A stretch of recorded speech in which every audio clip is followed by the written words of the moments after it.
Assalamualaikum warahmatullahi wabarakatuh. Sampurasun Bulat Kuta. Perkenalkan, nama saya Raffi Rivaldi dari kelas Mahkota Bumi.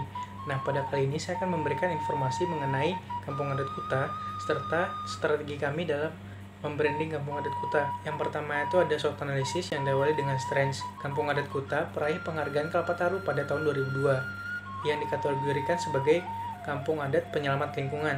Nah, yang kedua itu ada Kampung Adat Kuta ini memiliki hutan yang disebut dengan Lowong Gede seluas 30 hektar. Yang ketiga, Kampung Adat Kuta ini adalah kampung adat yang berpotensi di Jawa Barat dengan jumlah penduduk kurang lebih 259 jiwa. Nah, yang keempat itu ada Kampung Adat Kuta ini memiliki hasil olahan bumi seperti kopi, aren, dan padi. Dan hutan dari Kampung Adat Kuta ini masih tergolong asri serta tidak boleh ditebang. Yang kedua ada weakness. Akses menuju Kampung Kuta ini tergolong jauh dan juga aksesnya itu sulit untuk diakses. Nah, yang kedua, hasil bumi dari Kampung Kuta ini belum terkonsep dan masih menggunakan cara home industry. Nah, yang ketiga opportunities. Opportunities dari Kampung Kuta ini, pemerintah mendukung program One Village One Product dan One Village One Company. Nah, yang kedua, Kampung Adat Kuta ini bekerja sama dengan Universitas Lokal Ciamis yang mana membantu dalam publikasi media. Nah, yang keempat itu ada trait dari Kampung Adat Kuta adalah kampung adat lainnya yang memiliki SDA yang sama seperti Kampung Adat Kuta, seperti Kampung Adat Pulo, Kampung Adat Naga, Sindang Barang, Bancai, dan lain-lainnya. Nah, yang kedua itu Kampung Adat Kuta ini belum menjadi top of mind pariwisata di Jawa Barat. Selanjutnya ada kompetitor dari Kampung Adat Kuta yaitu Kampung Adat Naga. Kami memilih Kampung Adat Naga karena memiliki kesamaan dari segi hutan larangannya.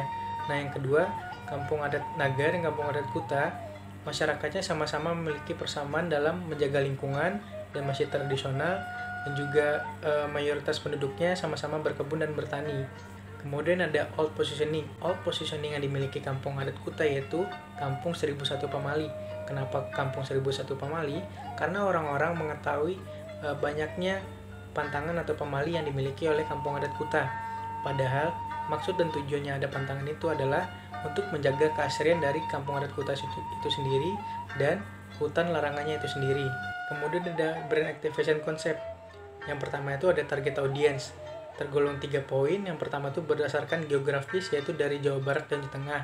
Yang kedua ada demografis yaitu laki-laki dan perempuan generasi Z yang berusia 17 hingga 25 tahun. Yang ketiga ada behavior yaitu mahasiswa pecinta alam, akademisi, dan orang yang suka petualangan. Brand activation konsep yang kedua itu unique selling point. Unique selling point yang dimiliki oleh Kampung Adat Kuta adalah Lowong Gede. Kenapa kami memilih Lowong Gede? Karena Lowong Gede yang dimiliki oleh Kampung Adat Kuta yang menjadikan Kampung Adat Kuta itu meraih penghargaan Kalpataru pada tahun 2002. Berdasarkan SWOT analisis serta USP yang telah dijelaskan sebelumnya, kami mendapatkan new positioning baru bagi Kampung Adat Kuta, yaitu Kampung Adat Penyelamat Hutan. Kenapa? Karena dengan adanya aturan yang dibuat oleh masyarakat untuk menjaga keasrian hutan tersebut atau Lowong Gede, membuat keasrian dari Lowong Gede itu terjaga. Dan Kampung Adat Kuta mendapatkan penghargaan Kalpataru pada tahun 2002. Kami memiliki tagline yaitu Kataku Kita Kuta. Nah, itu berarti kami mengajak masyarakat untuk peduli akan lingkungan serta peduli akan hutan yang dimiliki. Karena hutan tersebut adalah paru-paru dunia yang harus dijaga. Kemudian ada logo. Di sini kami akan menjelaskan konsep logo kami. Yang pertama itu ada konsep mahkota.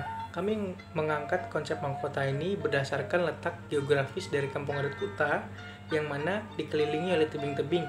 Nah, jika dilihat dari atas, itu akan terbentuk seperti mahkota. Yang kedua ada bentuk daun yang terletak pada ujung mahkota. Nah, ini berarti mengangkat potensi alam yang dimiliki oleh Kampung Adat Kuta. Nah, yang ketiga itu ada tangan yang mengangkat daun. Nah, itu diartikan sebagai masyarakat yang senantiasa menjaga alam dari Kampung Adat Kuta. Nah, yang terakhir itu adalah garis di bawah mahkota. Itu kami artikan sebagai penyangga alam. Maksudnya itu di sini manusia senantiasa harus menuruti nilai-nilai alam karena alam membutuhkan kita dan juga kita juga membutuhkan alam. Kemudian ada konsep warna. Warna pada logo ini yaitu pecahan dari warna hijau yang mana dilambangkan sebagai alam, terkhususnya itu hutan.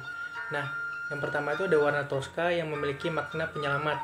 Dan yang kedua ada warna kuning yang memiliki arti kehangatan dan kesenangan. Kemudian ada konsep maskot. Maskot kami ini berbentuk seperti bumi, yang mana mengangkat nilai-nilai adat dari kampung adat Kuta untuk menjaga atau menyelamatkan bumi. Nah, yang kedua itu ada peta. Peta di sini adalah peta Jawa Barat, yang dominannya itu adalah peta dari Ciamis, karena kampung adat Kuta itu terletak di Ciamis. Kemudian ada mahkota. Mahkotanya ini adalah mahkota dari logo Mahkota Bumi, diartikan sebagai asal-usul dari geografis kampung Kuta. Nah, kemudian warna dominan yang digunakan adalah warna navy, karena warna navy diartikan sebagai menarik perhatian. Kemudian warna pada peta itu adalah warna toska, yang berarti menyembuhkan atau membangkitkan atau mengendalikan emosi. Nah, yang terakhir itu ada aksara, yang mana terletak pada bagian belakang maskot, yang diartikan sebagai Kita Kuta. Di sini menampilkan ciri khas dari kampung adat Kuta itu yang menjadi pelindung alam. AMC strategi dari Mahkota Bumi, yang pertama ada brand touch point. Yang pertama itu menyajikan serta mengangkat nilai-nilai adat dari kampung Kuta. Yang kedua, melakukan pameran tradisi dan adat seperti pameran Nyuguh dan Babarit, yang tujuannya itu untuk menjaga lingkungan. Nah, yang ketiga itu membuat campaign 1 bulan selamanya yang mengajak masyarakat untuk menggunakan produk eco-friendly untuk tidak mencemari lingkungan. Nah, yang keempat itu membuat video campaign mengenai gerakan menjaga hutan di media sosial sesuai dengan nilai adat dari kampung adat Kuta. AMC strategi yang kedua ada communication objective, yang mana ada what to say dan how to say. What to say dari kami yaitu kearifan lokal dalam melestarikan hutan, dan what to say-nya yaitu mengajak masyarakat untuk menerapkan kearifan lokal dari kampung adat Kuta dalam melestarikan lingkungan dengan membuat program eco-friendly, yaitu 1 bulan untuk selamanya. Yang kedua itu mengedukasi masyarakat mengenai kebiasaan kampung adat Kuta yang menjunjung tinggi kearifan lokal melalui pentas seni Urban Village 2020. Nah, selanjutnya ada kreatif strategi yang meliputi storyboard dari city overview, jingle, dan brand activation. Yang pertama itu storyboard dari city overview. Pada scene pertama itu opening animasi logo dari Mahkota Bumi. Scene kedua itu menampilkan keindahan alam dari Lubang Gede. Scene ketiga menampilkan aktivitas pengambilan aren. Scene keempat itu pengolahan aren. Scene kelima itu spot foto khas Kuta. Scene keenam menampilkan kebun kopi. Scene ketujuh itu menampilkan aktivitas warga. Scene kedelapan menampilkan rumah panggung. Scene kesembilan menampilkan balai desa. Scene ke-10 menampilkan penghargaan Kalpataru, dan scene 11 itu penutup atau logo dari Mahkota Bumi. Kreatif strategi yang kedua itu adalah storyboard jingle.